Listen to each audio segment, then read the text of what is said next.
Hello dear students, welcome back to my channel physics SPC electromagnetic induction का एक question. A coil has an inductance of 2 henry and resistance 4 ohm. A 10 volt is applied across the coil.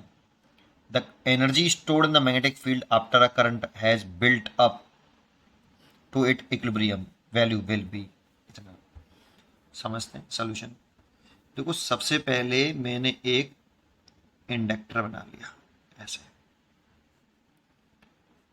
और इससे मैंने एक battery जोड़ी जिसका self inductance 2 Henry है, और इसका जो रेजिस्टेंस है इसी का R इज इक्वल टू 4 ओम है। और एक बैटरी जोड़ ली मैंने, एक सोर्स जोड़ लिया, ये रहा 12 वोल्ट की बैटरी जोड़ दी। ठीक है, जैसे ही से मैं बैटरी को एक की बना ली, अभी मैं इनिशियली अभी कोई करंट फ्लो नहीं कर रही शुरुआत में, फिर मैंने इस की को क्लोज किया तो इसमें करंट फ्लो कराना शुरू होगा। लेकिन जो ये करंट फ्लो कर रहा होगा ये बढ़ रहा होगा, शुरुआत में इंक्रीज हो रहा होगा, और जब ये इंक्रीज हो रहा होगा तो इसमें इस इंडक्टर में एक इंड्यूस्ड ईएमएफ डेवलप होगा जो इस करंट के बढ़ने का अपोज करेगा। तो इंड्यूस्ड ईएमएफ करंट के बढ़ने का अपोज करेगा, तो ऐसे एक इंड्यूस्ड डेवलप हो जाएगा जो इसके करंट के बढ़ने का अपोज करेगा। अब सोचो, ये करंट इसमें जा रही है, तो इसमें ये मैंने इमेजिन किया एक सेल, तो ये करंट इसमें एंटर कर रही है पॉजिटिव टर्मिनल में, देखो आप, ठीक, और ये इसका अपोज कर रहा है, तो ये एनर्जी खा रहा है इंडक्टर, और एनर्जी खा रहा है तो वो एनर्जी को स्टोर कर रहा है in the form of magnetic field. अब इसमें क्वेश्चन में बोला कि the energy stored in magnetic field after a current has built up to the equilibrium. इसका क्या मतलब है? जब ये स्टडी स्टेट रन कर लेगा, क्योंकि शुरुआत में तो ये इंडक्टर जो है इसके अंदर एक इस तरह से इंड्यूस्ड ईएमएफ डेवलप होगा जो करंट के बढ़ने का अपोज कर रहा होगा।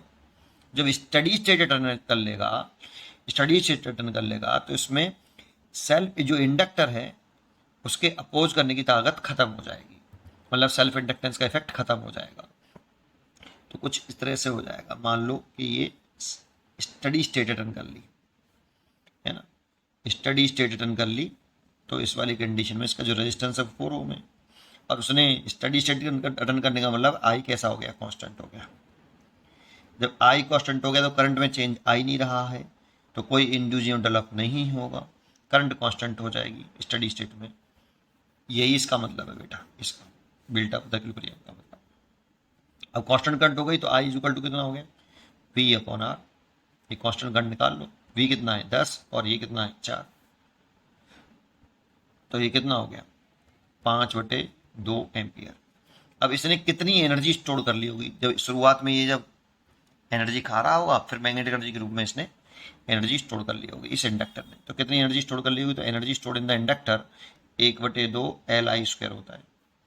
तो 1/2, यहाँ पर करंट जो है 0 से I तक इंक्रीज हुई, और I स्टडी स्टेट में करंट है ना, तो इसने इंक्रीज होने में कितनी एनर्जी स्टोर करी उसने वो पूछ रहा है। तो 1/2 L की वैल्यू दे रखी है हमें 2 हेनरी, और I दे रखा है 5/2, स्क्वायर करेंगे तो 25/4।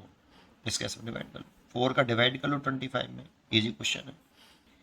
तो 6 24 हो जाएगा, एक कैरी आ जाएगी, पॉइंट लगा लो, 0 2 हो गया, फिर 2 बचेगा, फिर एक 0, फिर एक 5। तो ये सॉल्व करने पाया 6.25 जूल, ये आंसर हो गया। लेकिन ये इंटीजर टाइप क्वेश्चन है, तो उसमें दे रखा भी है 10⁻², तो इसे ऐसे लिख लो 625 और 10⁻²2 22 जूल। तो यहाँ पर आप इंटीजर टाइप है तो इंटीजर में लिखना पड़ता है 625, और ये दे भी रखा है यहाँ पे, तो 625 लिख दो। पढ़ते रहिए और खुश रहिए।